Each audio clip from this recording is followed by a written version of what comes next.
তাহলে খবর কি আজকে সকালের? সকালে আজকে ব্রেকফাস্ট হচ্ছে। তুমি আমাদের সঙ্গে চা খাচ্ছ কারণ বাইরে বৃষ্টি পড়ছে, বাজারে যায়নি। তো আমাদের জন্য এখানে চা। আর আমার চা কি চা এটা? আজকে দুধ কম ছিল তাই জন্য লাল চাই করেছি। মানে বলতে পারলে না আজকে আমরা হলো স্ট্যান্ডার্ড মানুষ, আমরা লাল চা খাই। আমি খাই না। এটা আমার মেয়ের ওটস আর আমাদের এই যে মুড়ি মাখা। ওটস এটা মুড়ি আর মাখা। চায়ের সঙ্গে মুড়ি মাখা। আচ্ছা বাইরে ঝিরিঝিরি বৃষ্টি পড়ছে। আচ্ছা আচ্ছা ঠিক আছে। আমি দেখছি না,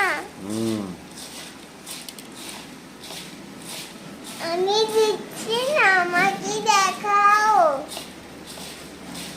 তাহলে এখনই ঘুমের থেকে ওঠা হলো না? এখনই ওঠা হয়নি, 1-1.5 ঘন্টা আগেই ওঠা হয়েছে। ও একটু আগে বিছানা থেকে উঠেছো সেটা বলো। আচ্ছা বাবা